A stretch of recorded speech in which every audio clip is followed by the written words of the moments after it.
Burn the Witch is finally continuing again. This was a one-shot released by Kubo, who is author of Bleach.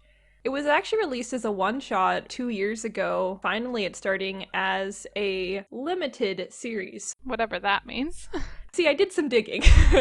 Currently, Kubo has announced that it's at least 4 chapters, and an anime OVA basically was announced at the same time.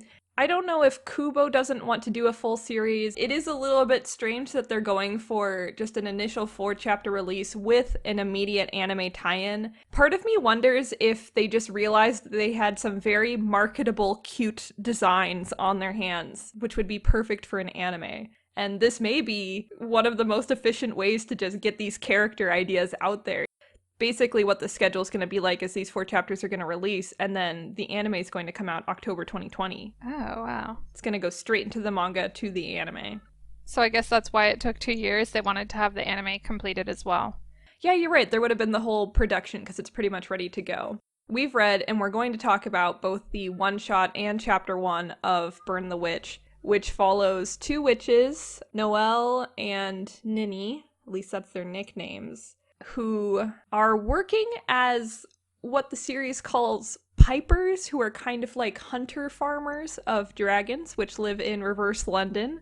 Lots of lore in this series. Mm-hmm. But they want to be sabers, which is more of those that fight dragons in this lore. Exterminators. Dragon extermination crew. Specifically, dark dragon exterminators. Jeez, there's so much to talk about here. First off, Momo, do you know that this is a Bleach sequel? This is in the world of Bleach. What? No. There was one line where they talk about Japan. They point out that in Japan just kills all the dragons, which is a reference to the Soul Society of Bleach, where they do just kind of kill the spirits. Are they called souls? I can't remember. It's been so long. Yeah, so this is what's happening in England. There's this idea that England uses dragons for different tools, right? Like there's dragons that they collect electricity from. The opening scene of chapter 1 is Noelle hunting a deer for its magical flowers. I guess that's what was happening. To put a positive spin on it, a very inventive story. Straight up strange. I'm not sure that it completely made sense to me. I also find it strange that the one-shot is kind of necessary to read in order to read the first chapter. Really? It's like chapter 0? Yes, I was anticipating chapter 1 to be a reboot, but it's really not. So in the one-shot, we are introduced to the 3 main characters. We're introduced to reverse London, this underground London where people do interact with these dragons and kind of live this mystical other life. And then we lead up to a conflict where Balgo, who is one of Noelle's classmates, finds his way in reverse London. And there's 2 possessions occurring. It's kind of supposed to be a twist where his dog is possessed by a dark dragon. And also, it turns out that his best friend Selby has been a dark dragon for years impersonating him. Mm-hmm. If I was to have a complaint about this twist and just the character Balgo in general, it's that there's not much going on with him other than the fact that he likes Noelle and he is very sexually attracted to her. And look, let's not forget that we're in London and therefore we say knickers instead of panties. Yeah. I like the London aesthetic a lot, actually. I think it looks very fresh for a manga. Yeah, it is different. My least favorite part of the series is Balgo. One thing that the chapter 1 really improved from the one-shot was a reduced focus on Balgo. It really allowed the 2 girls, Noelle and Nini, to interact more. Yes, I totally love their banter. The scene where they're getting coffee and Niha says that if Nini pays, she will push the button for her, as if she's doing her a favor or something. Yeah, I really liked their relationship that you actually got to see in this one, where Niha is just completely satisfied being a piper, but Nini wants to go on and be a saber, and it's like Noelle has no choice but to go along with what Nini wants to do. Especially, I like how a lot of their banter flows perfectly into the action conflict or the lore building, where when you're focused on those two characters, the story moves at this wonderful pace where you're having fun with these two girls and them talking with each other. Their designs are amazing and they look super cute, so that's a plus, you know? There's this scene where they explain what dragon toxins are. That licking scene was so strange. His tongue looked so weird. The idea of having to show your tongue in front of a cute girl, there's something there. There's something slightly fetishistic. And that's what I liked about that scene, was that it had this weird vibe to it, but that weirdness kind of balanced out just the straightforward explanations about dragon toxins. I love it when stories can blend, giving out explanations, especially for a series like this where, you know, Kubo is laying out an entire world. Yes. Like I said, super inventive.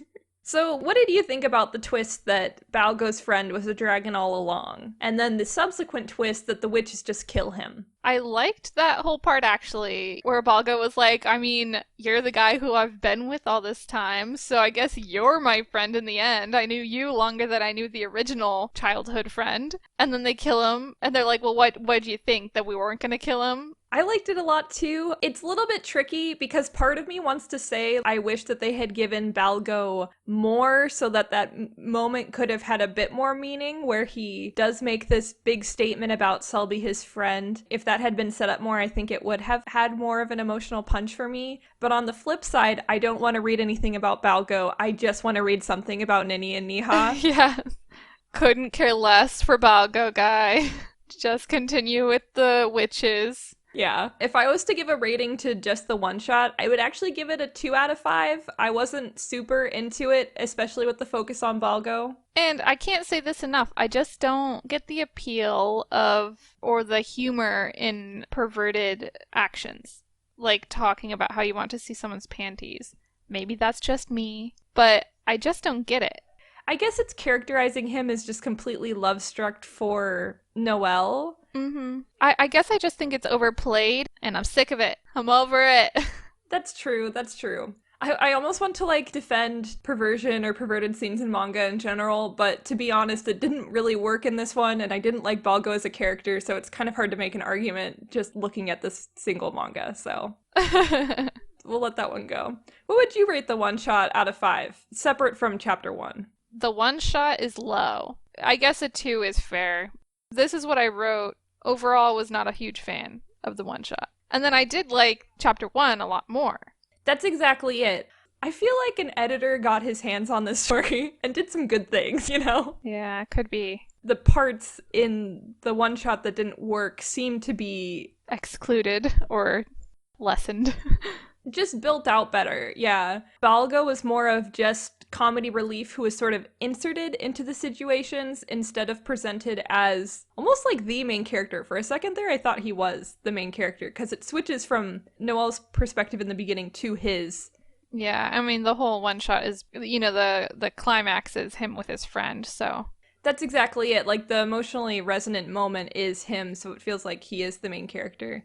But chapter 1 shifts the perspective to the girls, who I find way more interesting. They did a lot better job of blending in the lore with actual character actions, which, to be fair, the one shot did a pretty good job about this too, but like we already talked about with the Dragotoxin scene, but also with the opening hunting scene where Noelle is hunting that deer, that gave you a lot of background on what their jobs are, what a piper is, what their powers are with their hunting horns / magic beam ray guns. Yeah, I thought that was interesting. In the one shot, you don't see them doing spells at all, I don't think. And then they introduced that more in the chapter 1, where they're saying like Bell 41 or whatever it is. That is true.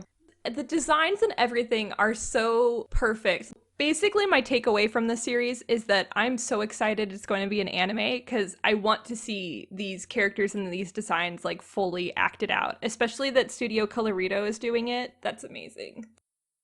You know, part of me at first kind of hated the designs of the guns. I still kind of do. I want them to look cooler. They're supposed to be, on one side, if you hold it correctly, a hunting horn or a pipe because they are pipers. Oh my god. They're pied pipers. They're pied pipers. Is the final scene going to be them like leading dragons out of the town or something? They're not spotted though, they have a checkerboard pattern. They use coins. There's so much lore in this. There's too much for me. It's bombarded with this whole world, and you're telling me it's only 4 chapters, and I'm just like, whoa.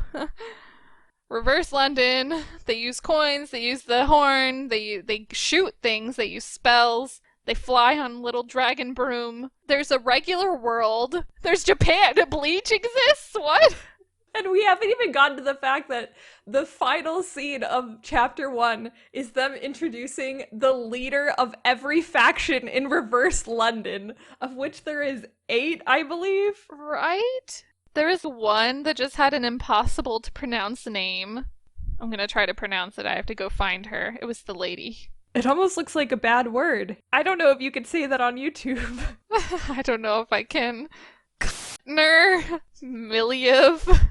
Yeah, the inks, the anthems, the sacreds. I can't wait till we get more information about all of these different classes so that we can make our own Burn the Witch OCs. Jay, it's too much.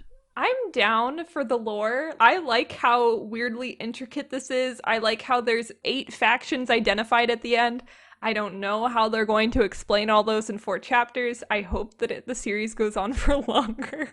The ending of chapter 1, there wasn't really much of a conclusion. It was pretty much just the characters jumping off into action. I guess the final shot is the panel's like, yeah, we just gotta execute Balgo. That's right, so they're going to have to save Balgo. Oh no, somebody save Balgo. Like, do they care? I have a feeling that a romance between Noelle and Balgo is going to be at the end of one of these chapters. Maybe a confession scene or something like that. Maybe it's just going to keep on with the hot-cold dynamic. Yeah, are you going to give a chapter 1 number or an overall Burn the Witch number? I'll give a chapter 1 number. I gave chapter 1 a 3 out of 5, which again, it's just a step up from what I thought the one-shot was. This chapter 1 wasn't necessarily satisfying. It was interesting just to see more of the world and to see more of the characters. But I am very excited to read more, and I'm really excited to watch the anime. Yeah, mine was a 3 as well. We're aligned on this one, which is a little bit unusual for our reviews. I think that you should watch the anime, because I feel like if you feel like the story is burdened by all this lore, I feel like that would be straightened out. I think so too. I have a feeling that my enjoyment of the series will increase as I read more, because like I said, I'm excited to see where it goes. It's just that, like, this first chapter is kind of a lot. Yeah, I think even my enjoyment would increase just because a lot of questions should be answered. Yeah. If anyone wants to take a crack at explaining this manga to me, go for it in the comments. Yeah, if we sounded confused about anything and you know the answer, either because you're perceptive. Hey, we're not that not perceptive. I think that this might have been more easily explained maybe if we had understood Bleach, because then we would understand what, like, the souls are more, because the dragons are just a type of souls, right? If you say so. Okay. Well, let's leave it at that. Thanks for listening. Bye-bye.